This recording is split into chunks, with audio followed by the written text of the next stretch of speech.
Assalamualaikum warahmatullahi wabarakatuh. Halo semuanya, bertemu lagi dengan saya, dosen keperawatan komunitas. Ya, hari ini kita akan membahas salah satu materi di dalam mata kuliah keperawatan komunitas. Nah, materi kali ini adalah tentang pemberdayaan masyarakat atau mungkin lebih dikenal sebagai community empowerment.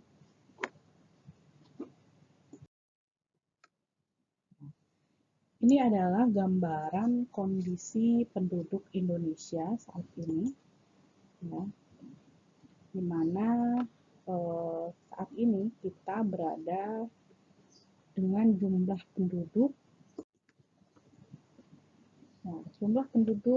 214 juta jiwa kurang lebih ya. Ini mungkin bisa bertambah lagi. Dan 16,3 juta atau 39,1 juta penduduk itu miskin. Mayoritas memang tinggal di daerah pedesaan. Dan kondisi saat ini juga menunjukkan bahwa tingkat pendidikan dan kesehatan itu rendah. Walaupun memang mayoritas di pedesaan, tapi ternyata bukan hanya daerah urban ya sekarang, tapi daerah suburban ya, salah satunya di Jakarta. Kesempatan untuk bekerja pun semakin tipis ya, pengangguran bertambah karena saingan semakin banyak ya. Maka perlu adanya kebijakan program pemberdayaan masyarakat di bidang ekonomi, sosial budaya, politik, lingkungan, termasuk dalam bidang kesehatan. Ya, tujuannya apa? Untuk meningkatkan kesejahteraan masyarakat. Jadi memang kondisi masyarakat saat ini belum dikatakan maju ya, itulah kenapa Indonesia masih berada di dalam kategori negara berkembang. Karena memang banyak faktor ya, selain dari tingkat ekonomi, juga pendidikan dan kesehatan. Nah, bagaimana konsep pemberdayaan masyarakat itu sendiri? Jadi, kita ketahui di pertemuan sebelumnya kita pernah bahas ya, bahwa untuk menciptakan sumber daya manusia Indonesia yang berkualitas itu perlu dipupuk sejak dini ya, perlu diberikan edukasi, perlu diberikan pendidikan yang optimal ya, salah satunya bidang kesehatan. Nah, Indonesia sendiri saat ini memang masih terus berupaya untuk meningkatkan kesejahteraan masyarakat ya, dengan adanya JKN, Jaminan Kesehatan Nasional ya, walaupun belum optimal. Nah, JKN ini diperuntukkan untuk meningkatkan kesejahteraan. Kalau dulu ya, asuransi kesehatan, ASKES hanya untuk kalangan tertentu ya, misalnya CPNS dan lain sebagainya. Tapi masyarakat umum itu membayar umum, bayar pribadi, atau kalau yang menengah ke atas itu bisa menggunakan asuransi dan harganya tidak murah gitu. Jadi kesehatan sangat mahal, terutama untuk masyarakat yang biasa ya. Tapi karena ada amanah undang-undang bahwa jaminan kesehatan itu untuk seluruh masyarakat, maka dibentuklah yang namanya BPJS ya, JKN. Nah, JKN ini diperuntukkan supaya semua masyarakat mendapatkan manfaat yang sama dalam bidang kesehatan. Jadi siapapun berhak diberikan pelayanan kesehatan yang optimal. Tapi ternyata masalahnya banyak ya, mulai dari pelayanannya, karena ketidaksiapan SDM terutama di awal-awal ya. Sekarang sudah mulai penataan lebih bagus gitu ya. Kalau di awal-awal itu masih chaos. Dan sampai sekarang masalah yang masih ada adalah terkait pembiayaan. Jadi BPJS itu saat ini mengalami utang ya, dia berutang ke beberapa rumah sakit, banyak rumah sakit itu triliunan. Hal ini menunjukkan bahwa memang sistem ini perlu diperbaiki. Nah, kalau misalnya BPJS ini kan digunakan untuk orang yang sudah terkena sakit, artinya upayanya yang diprioritaskan ini lebih ke lebih ke kuratif, Mas. Ya, kuratif, pengobatan. Jadi yang sudah sakit diobati, dan itu harganya, kos yang dikeluarkan oleh pemerintah untuk BPJS ini cukup besar, dan itu untuk upaya kuratif. Sementara kalau kita mau mengangkat pembiayaan yang besar untuk kesehatan, baiknya memang yang dioptimalkan adalah preventif promotif, supaya apa? Kosnya tidak akan terlalu besar, ya. Karena alat-alat medis itu luar biasa mahal, ya. Dan sayangnya dari hasil evaluasi, biaya BPJS itu paling banyak dikeluarkan untuk penyakit-penyakit yang sifatnya penyakit yang terjadi akibat pola perilaku, ya, stroke, jantung, hipertensi, diabetes, itu adalah penyakit yang diakibatkan oleh perilaku tidak sehat. Nah, oleh karena itu, kalau memang mau mengubah tadi ya, pembiayaan yang besar tadi, maka yang harus diupayakan adalah mengubah perilaku masyarakat. Bagaimana cara mengubahnya? Ya, upayakan promotif, digalakan upaya-upaya promosi yang lebih banyak, upaya-upaya pencegahan yang lebih banyak, gitu. Sehingga kosnya nggak akan terlalu besar, ya, utangnya nggak akan triliunan ke sana sini, ya, terutama yang akan terdampak mungkin rumah sakit swasta, ya. Jadi kalau memang BPJS belum bisa membayarkan ke rumah sakit swasta, ya beresiko tinggi rumah sakitnya tadi bisa mengalami kolaps, seperti itu. Nah, yang perlu dilakukan bagaimana supaya eh, masalah kesehatan ini bisa teratasi, ya, salah satunya adalah dengan pemberdayaan masyarakat atau empowerment. Pernah mendengar, ya? Ya, empowerment itu apa? Memberdayakan. Ya, ada dua komponen, ya, to give power or authority to, atau to give ability atau enable to. Jadi di sini to give power ini adalah untuk memberi kekuasaan atau mendelegasikan kewenangan kepada masyarakat, agar masyarakat memiliki kemandirian dalam pengambilan keputusan untuk membangun diri dan lingkungannya. Nah, to give ability ini apa? Meningkatkan kemampuan masyarakat melalui pelaksanaan program pembangunan agar kondisi kehidupan masyarakat mencapai tingkat kemajuan yang diharapkan. Ya, jadi jangan sampai masyarakat ini tidak aware terhadap masalah kesehatan, ya, harus sampai menunggu sampai sakit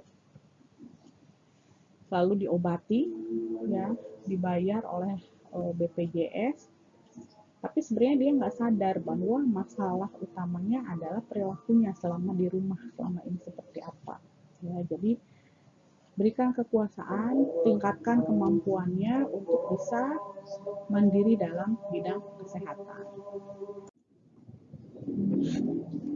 Nah, agar proses empowerment ini bisa berjalan dengan baik, maka diperlukan adanya suatu kebijakan dan program pemberdayaan masyarakat. Tujuannya apa? Meningkatkan keberdayaan masyarakat di seluruh aspek kehidupan, ya. Dan ada 4 bidang program pemberdayaan utama, ya: ekonomi, sosial, politik, ya, lingkungan, termasuk sebenarnya di dalamnya ada masalah kesehatan.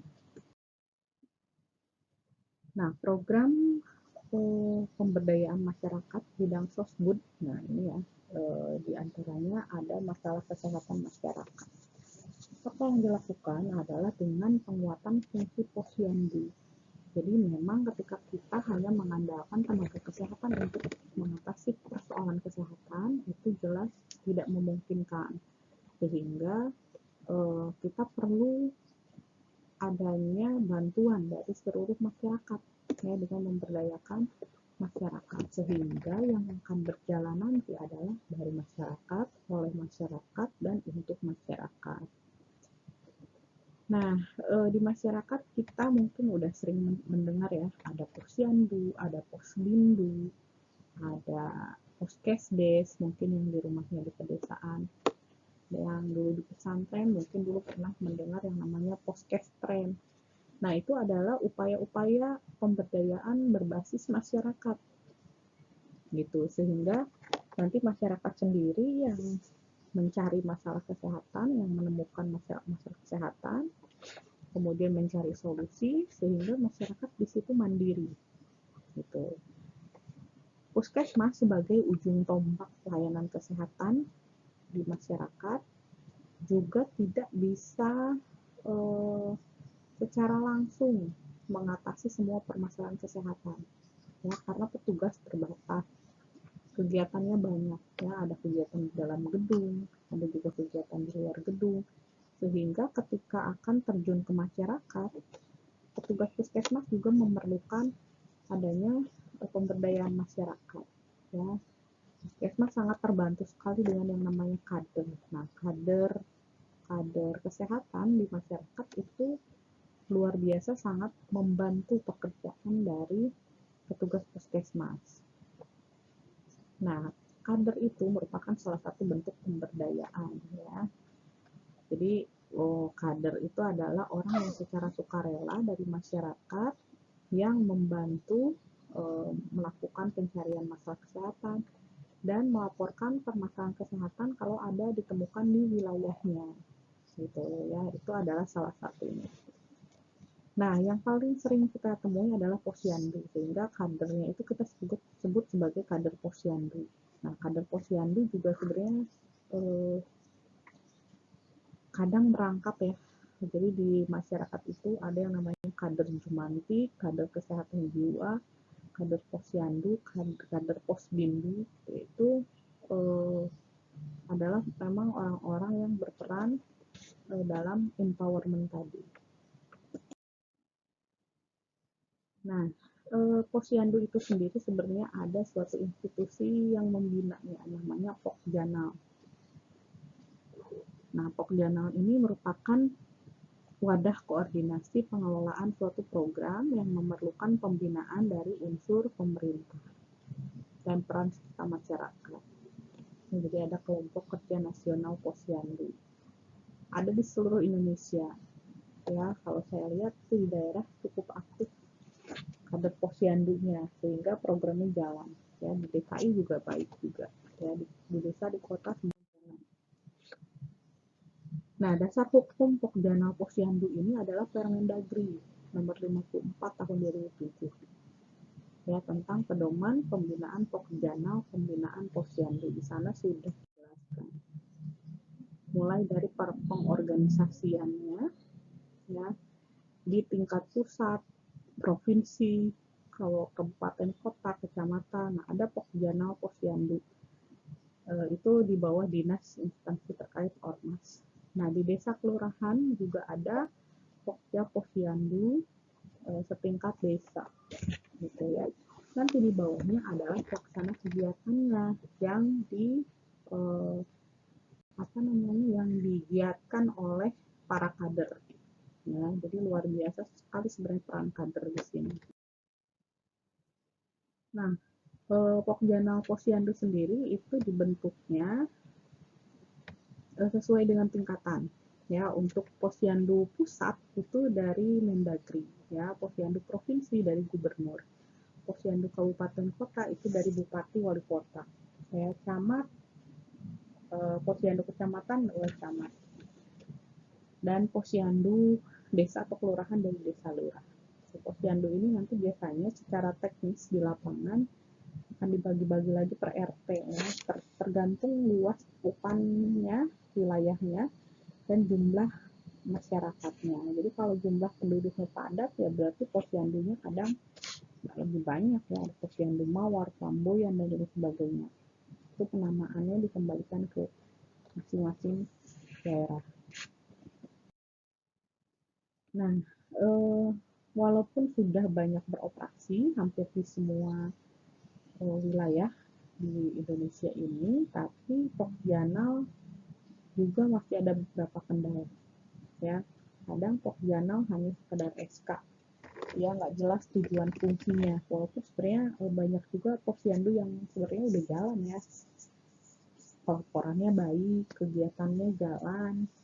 Kalau ada masyarakat dengan kasus luar biasa, pelaporan dari kadernya juga jalan, gitu ya.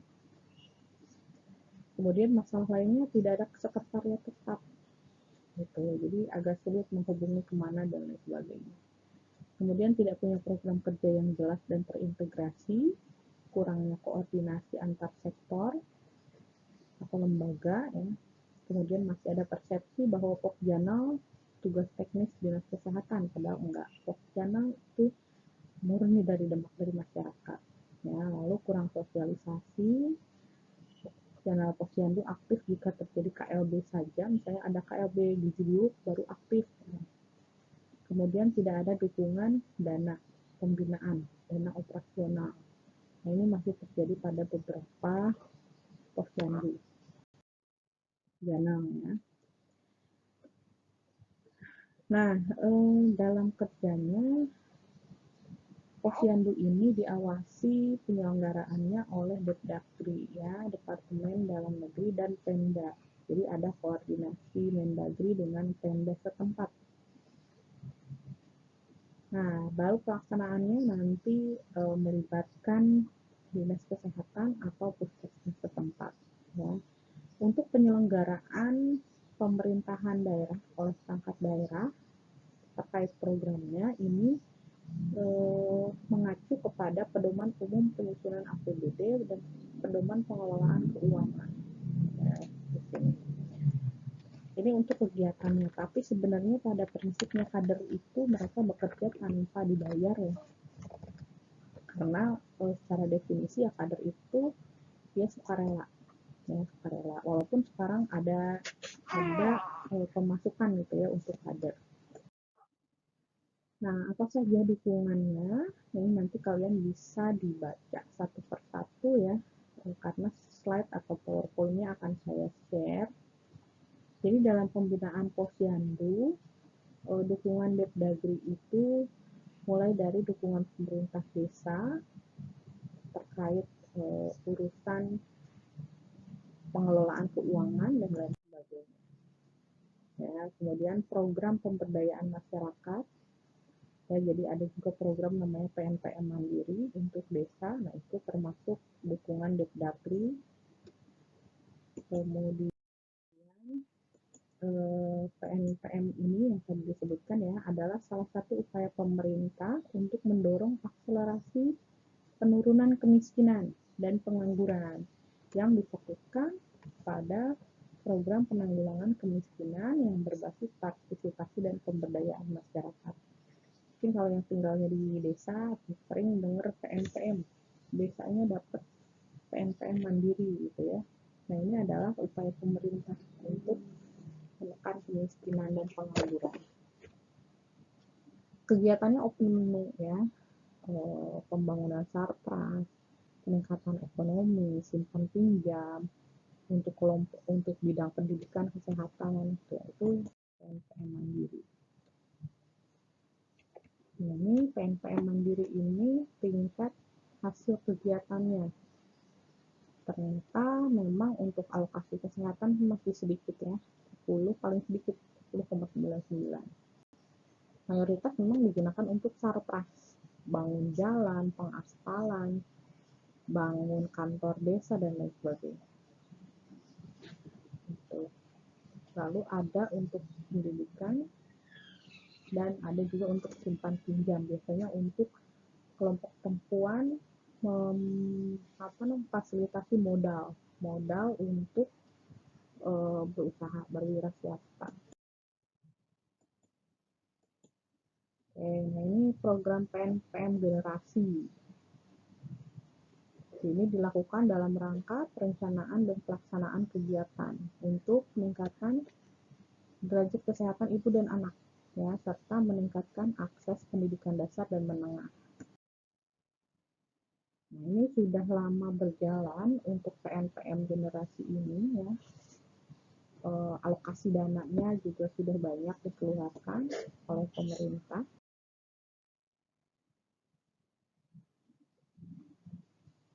Nah, untuk bidang kesehatan sendiri tadi yang 10,sekian% ini memang yang paling banyak digunakan untuk PMT, pemberian makanan tambahan.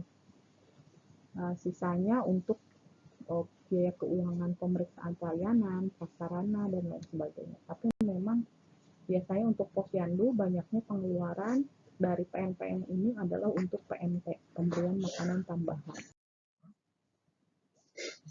Nah, UKBM lainnya apalagi? Ya, UKBM itu adalah usaha kesehatan berbasis masyarakat. Tadi ada posyandu, pos pelayanan terpadu.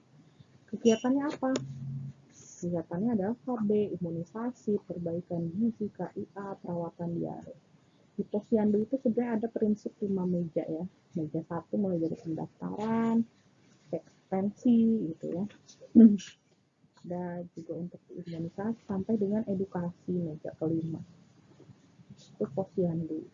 Ada juga posbindu. Posbindu sama dengan posyandu, bedanya sasarannya ya. Kalau posyandu itu untuk bayi, balita, dan ibu hamil ya, tapi kalau posbindu itu untuk dewasa lansia, remaja gitu. Jadi memang masih lebih banyak lansia. Kenapa? Karena biasanya orang dewasa kegiatannya lebih sedikit di masyarakat ya, mayoritas usia produktif itu mereka bekerja, sehingga untuk kegiatan posyandu keterlibatannya sedikit ya, mayoritas lansia.